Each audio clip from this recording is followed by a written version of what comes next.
Hello friends, in the previous lecture we talked about electric potential and electric potential energy. In today's lecture we shall be discussing about potential due to an electric dipole, potential due to a continuous charge distribution, and then calculate the field when an electric potential is given. Potential due to an electric dipole. The learning objectives here would be to calculate the potential V at any given point due to an electric dipole in terms of the magnitude P of the dipole moment, or the product of the charge separation D and the magnitude Q of either charge. For an electric dipole, identify the locations of positive potential, negative potential and zero potential. Then compare the decrease in potential with increasing distance for a single charged particle and an electric dipole. To find the potential due to an electric dipole, we shall use the equation for potential due to a group of charged particles, that is V is equal to sigma Vi, where I varies from 1 to n, which is equal to 1 upon 4 pi epsilon 0 sigma Qi upon Ri. Here also I varies from 1 to n. As shown in the figure, we apply the equation to electric dipole to find the potential at an arbitrary point P. At P, the positively charged particle at distance r positive sets up potential V positive, and the negatively charged particle at distance r negative sets up potential V negative. Then the net potential at P is given by V is equal to sigma Vi, I varying from 1 to 2, and is equal to V positive plus V negative, which is equal to 1 upon 4 pi epsilon 0 into Q upon R positive plus minus Q upon R negative, which becomes equal to Q upon 4 pi epsilon 0 R negative minus R positive divided by R negative into R positive. Naturally occurring dipoles, such as those possessed by many molecules, are quite small, so we are usually interested only in points that are relatively far from the dipole, such that R is much greater than D, where D is the distance between the charges and R is the distance from the dipole's midpoint to P. In this case, we can approximate the two lines to P as being parallel and their length difference as being the leg of a right triangle with hypotenuse D. Also, the difference is so small that the product of the lengths is approximately r square.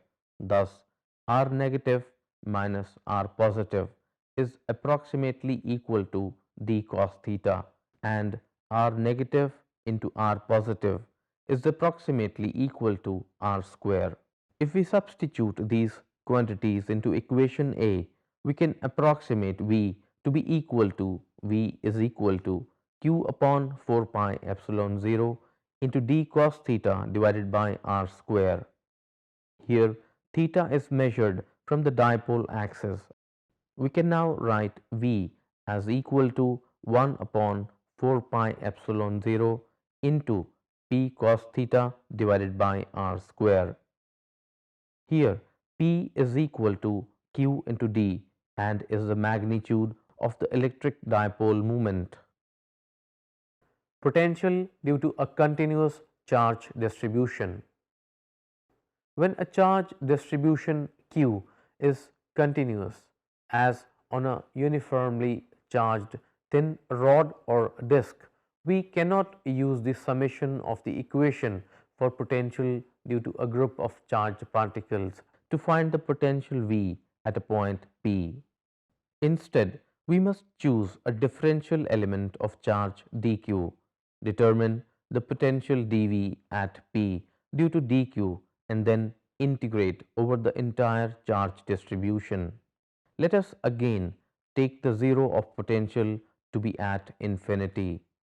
If we treat the element of charge dq as a particle, then we can use equation for electric potential due to a particle of charge, that is V is equal to 1 upon 4 pi epsilon 0 into q upon r, to express the potential dV at point P due to dq as dV is equal to 1 upon 4 pi epsilon 0 into dq upon r.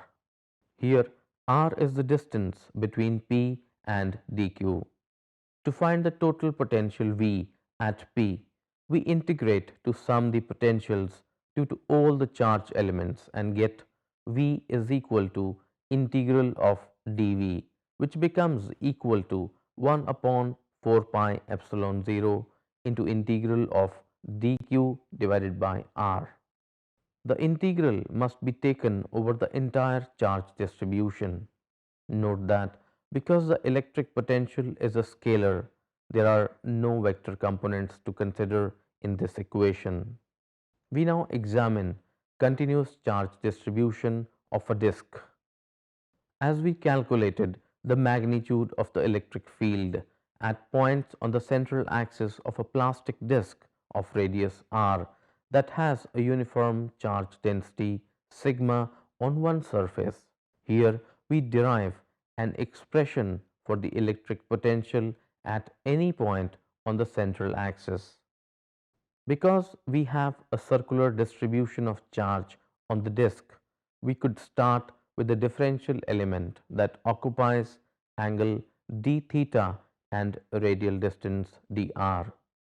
We would then need to set up a two-dimensional integration. However, let's do something easier. In the figure shown, consider a differential element consisting of a flat ring of radius x and a radial width dx. Its charge has magnitude dq is equal to sigma 2 pi x into dx, in which 2 pi x into dx is the upper surface area of the ring.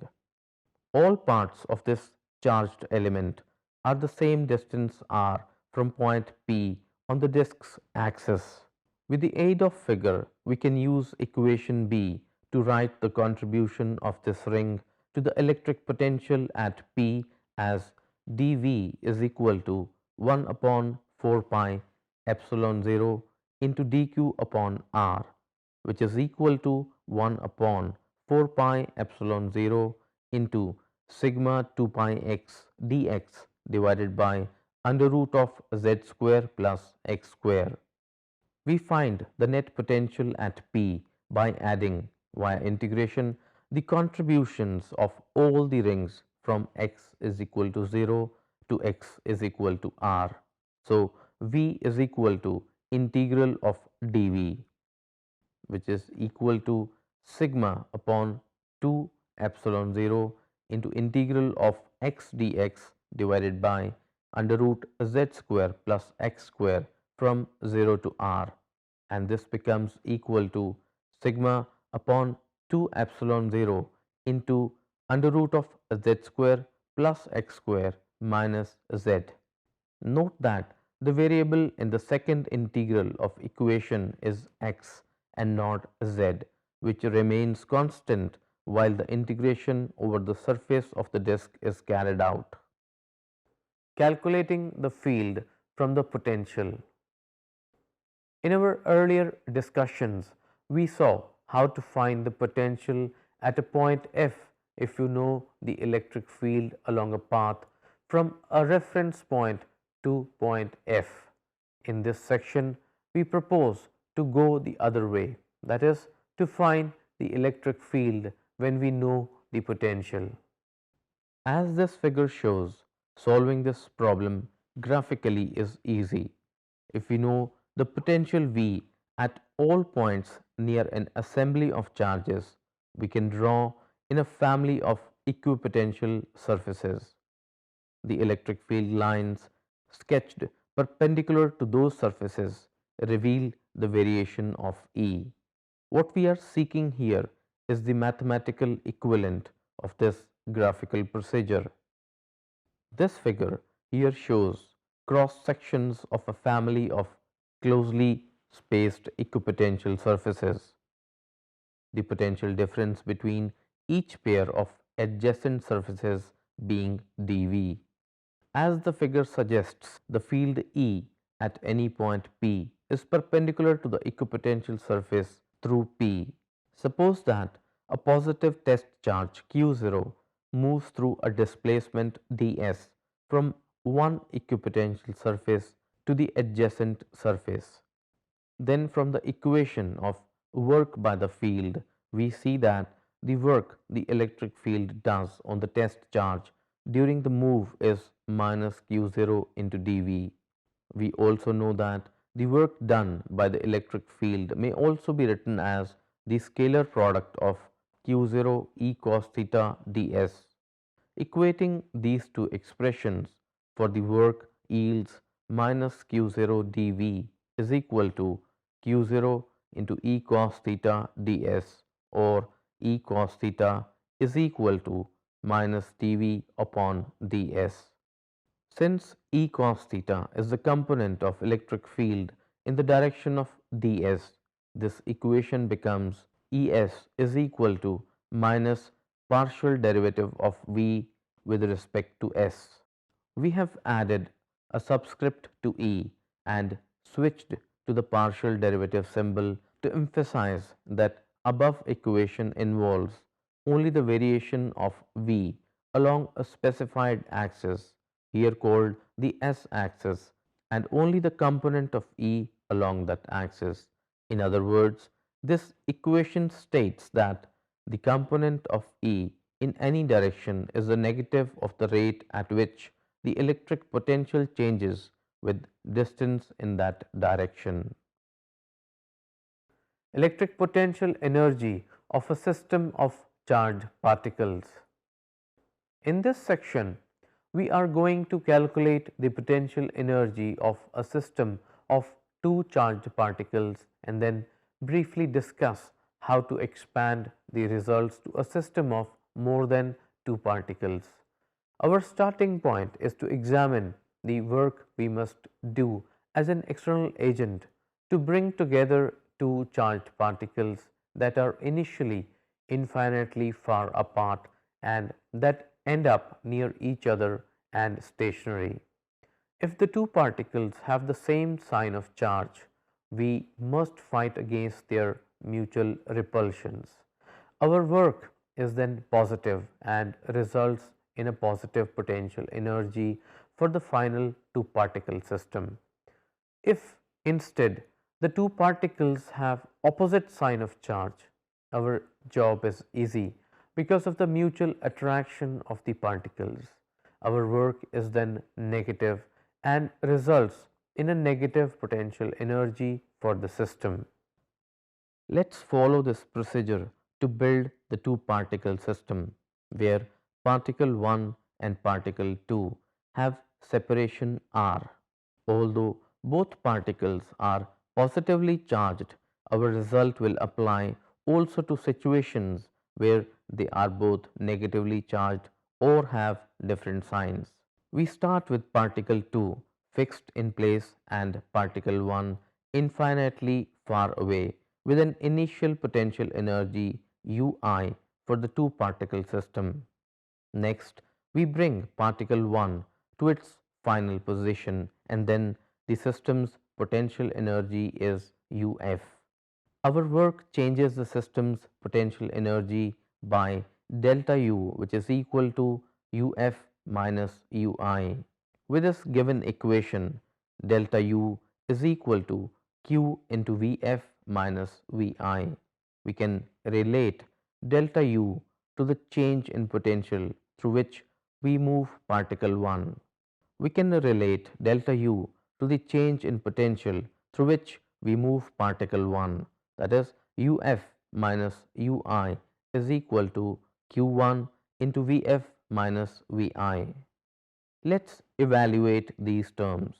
The initial potential energy is Ui, which is equal to 0 because the particles are in the reference configuration.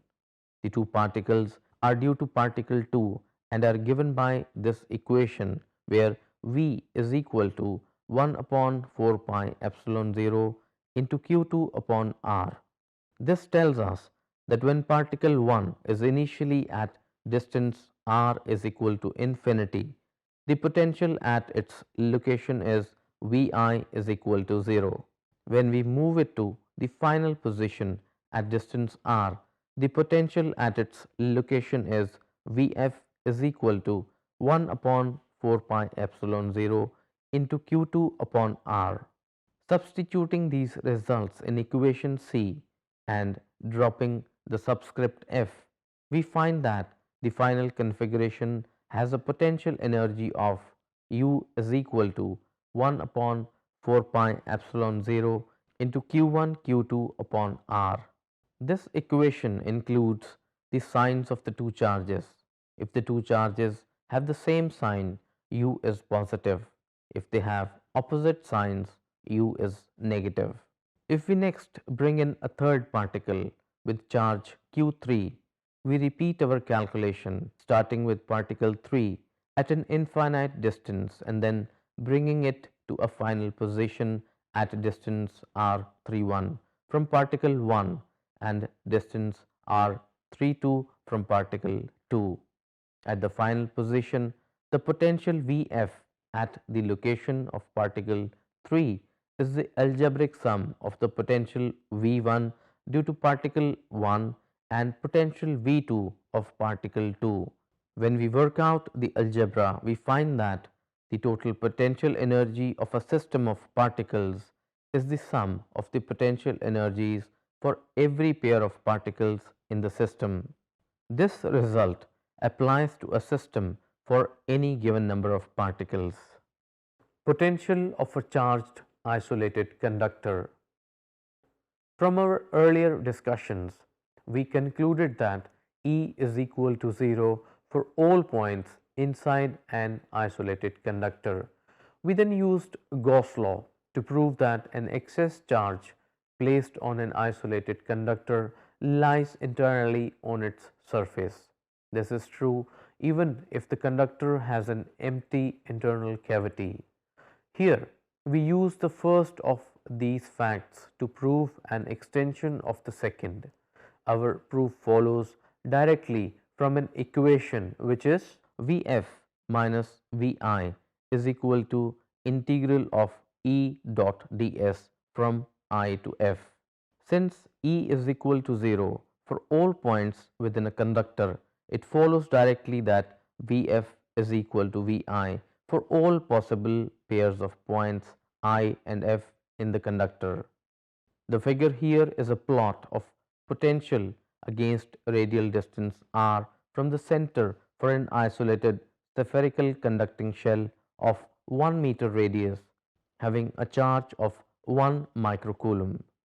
For points outside the shell, we can calculate Vr from equation for potential due to charged particle because the charge q behaves for such external points as if it were concentrated at the center of the shell. This equation holds right up to the surface of the shell. Now let us push a small test charge through the shell, assuming a small hole exists to its center. No extra work is needed to do this because no net electric force acts on the test charge once it is inside the shell. Thus, the potential at all points inside the shell has the same value as that on the surface. So friends, here we come to the end of our discussion in this lecture today, and therefore we sum up. For a continuous distribution of charge, the potential is found by dividing the distribution into charged elements dq that can be treated as particles and then summing the potential due to each element by integrating over the full distribution. The component of electric field in any direction is the negative of the rate at which the potential changes with distance in that direction. The electric potential energy of a system of charged particles is equal to the work needed to assemble the system with the particles initially at rest and then at an infinite distance from each other. So that is it for today. See you in the next lecture where we shall be discussing magnetostatics. Thank you very much.